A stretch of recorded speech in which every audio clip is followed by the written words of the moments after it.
Hello my dear students, so welcome back. I hope you all are fine. तो आज हम करेंगे class 10 की मैथ्स की वर्कशीट नंबर 31। डेट क्या है हमारी 20। तो चलिए स्टार्ट करते हैं। आज हम पढ़ेंगे विभाजन सूत्र के अनुपयोग। ठीक है, चलिए पढ़ते हैं। विभाजन सूत्र का उपयोग उस अनुपात को खोजने के लिए किया जाता है जिसमें एक रेखाखंड को एक बिंदु से अतिरिक्त या बाह्य रूप से विभाजित किया जाता है। इसका उपयोग त्रिभुज के केंद्रक और केंद्र का पता लगाने के लिए किया जाता है। ठीक है बच्चों, चलिए अब नीचे आते हैं। आइए विभाजन सूत्र से संबंधित कुछ दैनिक समस्याओं पर चर्चा करते हैं। आपको कुछ 3 उदाहरण दिए हुए हैं, फिर नीचे कुछ क्वेश्चन दिए। चलिए कर लेते हैं। उदाहरण नंबर फर्स्ट आपको दिया हुआ है, वह अनुपात ज्ञात कीजिए जिस y अक्ष बिंदु 5 - 6 और -1 - 4 को मिलाने वाले रेखाखंड को विभाजित करता है। इसका विभाजन बिंदु के निर्देशांक भी ज्ञात कीजिए। तो हल आपको नीचे दिया हुआ है। मान लीजिए कि अनुपात के बराबर 1 है। फिर विभाजन सूत्र द्वारा, विभाजन सूत्र आपका लगेगा ए बी को के अनुपात में विभाजित करने वाले बिंदु के निर्देशांक हैं। क्या है? इस तरीके से आपको लिखा हो, यह बिंदु y अक्ष पर स्थित है और इससे जानते हैं कि y अक्ष पर भुज 0 है, इसलिए k + 5 बटे में ये 0 इसलिए हो जाएगा हमारा। और लिखा है आर्थिक अनुपात के बराबर 5 मान रखने पर हमें प्रतिच्छेद बिंदु प्राप्त होता है। ठीक है बच्चों, चलिए उदाहरण 2 देख लेते हैं। बिंदु A 2 - 2 और B -7 4 को मिलाने वाले रेखाखंड को समत्रिभुज अर्थात 3 बराबर भागों में विभाजित करने वाले बिंदु के निर्देशांक ज्ञात कीजिए। हल इसका आपको दिया हुआ देख लेते हैं। मान लीजिए कि P और Q रेखाखंड ए बी को समत्रिभाजी करने वाले बिंदु हैं, यानी कि वही एक रेखाखंड को ए बी नाम दिया है। फिर उसका केंद्रक होगा हमारा बी, केंद्रक उसका होगा हमारा ओ। ठीक है, चलिए नीचे आ जाते हैं। इसलिए पी रेखाखंड ए बी को अतिरिक्त रूप से 2 के अनुपात विभाजित करता है, इसलिए विभाजन सूत्र लगेगा इसके अंदर बच्चों। फिर अनुसार पी के निर्देशांक, जैसे पी के निर्देशांक हमें दिए हुए हैं। अब क्यू रेखाखंड ए बी को अतिरिक्त रूप से 1 के अनुपात में विभाजित करता है, इसलिए विभाजन सूत्र के अनुसार Q के निर्देशांक, इसलिए A और B को मिलाने वाले रेखाखंड को समत्रिभुज करने वाले बिंदु के निर्देशांक क्या? -1 और 0 -4 और 2 है। ठीक है, उदाहरण 3 है आपका, वह वृत्त जिसके व्यास के अतिरिक्त बिंदु A क्या दिया हुआ हमें 3 और 8, B क्या दिया हुआ है हमें 7 4 के वृत्त के केंद्र निर्देशांक ज्ञात कीजिए। तो ये हमारा वृत्त बनेगा पहले इस तरीके से, और इसका बीच में एक लाइन डलेगी, ए और बी मानेंगे इसको। ठीक है, चलिए अब इधर आ जाते हैं। व्यास के अतिरिक्त बिंदु ए, पहले हमें जो दिया हुआ है ए की संख्या रखेंगे, फिर बी जो दिया हुआ है वो रखेंगे। है तो मध्य बिंदु का सूत्र लगेगा इसके अंदर। हम वृत्त के केंद्र निर्देशांक ज्ञात करते हैं। चलिए अब नीचे आ जाते हैं। कुछ क्वेश्चन दिए 3, बेहद ही ईजी है, मज़ा आएगा करने में बच्चों। ये मैं आपको कॉपी पे सॉल्व करवाऊंगी। तो क्वेश्चन नंबर फर्स्ट है आपका, यदि 1 और 2 4y x 6 और 3 5 इसी क्रम में लेने पर एक समानांतर त्रिभुज के शीर्ष हो तो x और y का मान ज्ञात कीजिए। सेकंड आपका, यदि a और कमक्ष -2 और -4 है तो p के निर्देशांक ज्ञात कीजिए। ठीक है, और आपको इसमें दिया हुआ है AP 3/7 b हो तो p के रेखाखंड AB पर स्थित है। ठीक है, फिर आपका क्वेश्चन नंबर 3 है, यदि 4p और 1 0 वृत्त के व्यास के अतिरिक्त बिंदु और व्यास की लंबाई 10 सेंटीमीटर हो तो वृत्त का केंद्र ज्ञात कीजिए। तो बच्चों चलिए अब इनका सॉल्यूशन करते हैं। तो बच्चों जैसे कि आप लोगों ने देखा, हमारा क्वेश्चन नंबर फर्स्ट है, इसके अंदर हमें 4 संख्या दी हुई है। ठीक है, तो हमें क्या करना है, इसी क्रम में लेने पर एक समानांतर चतुर्भुज के शीर्ष हो तो x और y का मान ज्ञात करना है हमें। ठीक है, तो सबसे पहले हमें क्या बोला गया है, चतुर्भुज। तो हम सबसे पहले अपना डायग्राम बनाएंगे। चतुर्भुज कैसे बनता है, A B C और D। ठीक है, और फिर क्या करना है हमें से, और ये हमारा क्या बनेगा, केंद्र। ठीक है, तो इसको हम केंद्र को नाम दे देंगे O। और ये हमारा, ये जो आपको नंबर दिए हुए थे A B C, तो हम यहाँ पर ये भी लिख लेंगे ताकि हमें बाद में। तो चलिए अब लिखेंगे हम यहाँ पर, माना पहले हम क्या करेंगे, एक एक करके केंद्र मानेंगे उसको O। ए बी का मध्य बिंदु है, क्या मानेंगे, मध्य बिंदु। हमने किसका मध्य बिंदु माना, ए और बी का मध्य बिंदु किसको माना हमने, ओ को माना। ठीक, बिंदु है। क्या लिखा है, माना ओ ए बी का मध्य बिंदु है। ठीक है, फिर इसके बाद हम क्या लगाएंगे, मध्य बिंदु का फॉर्मूला लगाएंगे। मध्य बिंदु का फॉर्मूला क्या होता है, x1 प्लस x2 बटे में क्या आएगा हमारा 2। ठीक है, अब इधर आएगा हमारा y1 प्लस y2 बटे में 2। ठीक है, ये हमारा फॉर्मूला हो जाएगा। तो हमारा x1 की जो संख्या है वो रखेंगे, x2 की क्या है वो रखेंगे, y1 क्या है y2 क्या है, ये सब हम रखेंगे। चलिए रखते हैं। x1 है हमारा 1 प्लस x तो हमारा दिया हुआ ही नहीं है, तो हम x की जगह सिर्फ x ही रखेंगे, बटे में आएगा हमारा 2। ठीक है, फिर उसके बाद इधर है हमारा y1 क्या है 2 प्लस y2 क्या है हमारा 6। ठीक है, इसके बटे में क्या आ जाएगा हमारा 2, क्योंकि बिकॉज 2 तो नीचे हमें फॉर्मूले में ही दिया हुआ है, इसको ब्रैकेट बंद कर देंगे। अब आ जाते हैं नीचे, हमारा क्या है 1 प्लस x जो था, अब उसके नीचे क्या है हमारा 2, और ये हमारा क्या था अच्छा, जैसे कि हमारा ये 2 प्लस 6 तो क्या हो जाएगा, ये हमारा 8 हो जाएगा। नीचे क्या बचेगा हमारा 2। ठीक है, जब हमारा 2 और 8 कट जाएगा, यानी कि ऊपर वाला हमारा 8 और नीचे 2, जब ही हम इसको काटेंगे क्या आएगा हमारा 4 आएगा। ठीक है, चलिए अब इसको ब्रैकेट में कर लेते हैं, और ये हमारा बनेगा समीकरण 1। क्या बनेगा, समीकरण 1। बहुत ही ईजी है, ध्यान से देख करके समझते जाए तो समझ में आएगा। समीकरण 1 हो गया हमारा। अब चलिए आगे चलते हैं, अब करेंगे हम समीकरण 2। ठीक है, माना जैसे मैं बता रही हूँ बिल्कुल एज इट इज ऐसे लिखना, ओ बी डी का केंद्र, किसका मानेंगे, बी डी का मध्य बिंदु मानेंगे उसको हम। ठीक है,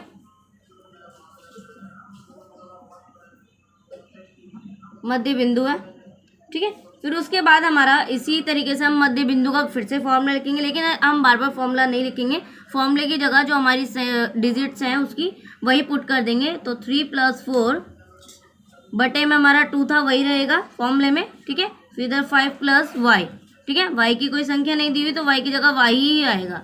ठीक है, चलिए नीचे आ जाते हैं, और अब आपको क्या करना है, ये हमारा 7 हो जाएगा 3 + 4 बटे में 2।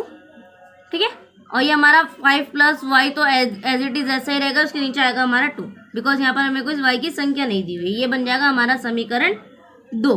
क्या बनेगा, समीकरण 2। ठीक है, चलिए अब आगे बढ़ते हैं। अब हमने समीकरण 1 और 2 जो बनाई है, तो आप यहाँ पर लिख सकते हैं उसको समीकरण 1 व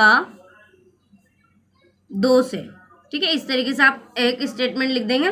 फिर उसके बाद आप लिखना समीकरण 1 क्या थी, पहले हम वो लिख लेंगे अपनी। तो हमारी समीकरण 1 थी, ठीक है, 1 + x बराबर, और इधर हमारा 2 था नीचे, और यहाँ पर हमारा 7/2। ठीक है, और हमारा इधर y वाला भी लिख लेते हैं साथ के साथ, 4 = 5 + y बटे में क्या है हमारा 2। ठीक है, चलिए अब इधर आ जाते हैं, पहले x को सॉल्व करते हैं, फिर उधर उसको करेंगे। तो हमारा ये क्या होगा 1 + x, ये हमारा उधर चला जाएगा, तो ये क्या है हमारा 7, नीचे ये हमारा जो था 2 से 2 कट जाएगा। ठीक है, चलिए अब आ जाते हैं, तो ये हमारा क्या होगा x बराबर 7 - 1, बिकॉज हमारा 1 जब इधर चला जाएगा तो ये प्लस से माइनस में हो जाएगा। ठीक है, ये हमारा 7 - 1, तो इसका आंसर क्या आएगा हमारा x का 7 में से 1 जब जाएगा तो 6 बचेंगे। x बराबर 6, क्या निकालना था हमें, x ही तो निकालना था। अब हमारा y निकालने के लिए बचा है, y भी निकाल लेते हैं। तो y आप लिखेंगे, ठीक है, और अब आप इसके बटे में लिखेंगे, क्या होगा हमारा ये, जब ये 8 इधर चला जाएगा और y इसके नीचे आ जाएगा, तो 5, जब हम 8 में से 5 को माइनस करेंगे तो क्या बचेगा हमारे पास, 3 बचेगा। तो हमारा क्या संख्या आएगी, y बराबर 3। x की संख्या क्या आई, 6 आई, और y की क्या आई है 3। ठीक है, तो आप ये लिख लेंगे, हमारा ये कंप्लीट हो गया। तो अब हमारा सेकंड क्वेश्चन है, यदि a और b का अक्ष, ये हमारे डिजिट दी हुए माइनस किए, ध्यान से जो चीज़ माइनस में चल रही है उसको माइनस में लेके चलेंगे, जो चीज़ प्लस में चल रही है उसको प्लस में लेके चलेंगे, अदरवाइज हमारा माइनस प्लस का भी साइन आउट होता है, तो हमारा क्वेश्चन सॉल्व जो है वो गलत हो सकता है। ठीक है, तो p के निर्देशांक ज्ञात कीजिए यदि AP बराबर 3/7 हो और P रेखाखंड AB पर स्थित है। ठीक है, तो पहले हमें P का मान ज्ञात करना होगा, पहले हमें एक अक्ष लाइन खींचेंगे, P का मान निकालेंगे, उसके में x और y निकल जाएगा। तो चलिए करते हैं क्वेश्चन नंबर इसका सॉल्यूशन। पहले हम क्या करेंगे, एक लाइन लेंगे, सीधी लाइन बोली गई है हमें, ये हमने सीधी लाइन ली है, इसको मान लेंगे a, इसको मान लेंगे b, यहाँ लिख देते हैं हम हल, बिकॉज हम हल कर रहे हैं। ठीक है, a और b हमने लिखा, a और b के निर्देशांक हमें क्या दिए हुए हैं वो लिख लेते हैं -2 -2। ठीक है, और b का क्या दिया हुआ है 2 - 4। ठीक है, इधर जो हम मान लेंगे, जो हमें p का निकालना है वो हम यहाँ पे लिख लेते हैं x और y। ठीक है, ये हमारा केंद्र बन जाएगा। चलिए अब आगे बढ़ते हैं। AP बराबर 3/7। चलिए अब नीचे आ जाते हैं। AP बटा AB, क्योंकि ये इसके नीचे चला जाएगा। ठीक है, चलिए अब इधर लिखेंगे हम बराबर 3/7। ठीक है, अब लिखना आप AB बराबर AP प्लस PB। ठीक है, फिर उसके बाद आप नीचे लिखना AB की हमें क्या दी हुई है 7, और फिर AP क्या है हमारे पास 3। हमें PB तो निकालनी है, तो निकाल लेते हैं। चलिए अब लिखेंगे आप PB बराबर 4, बिकॉज कैसा आया है 4, 7 जब इधर जाएगा तो ये माइनस में, जब 7 में से 3 माइनस करोगे तो 4 आ जाएगा।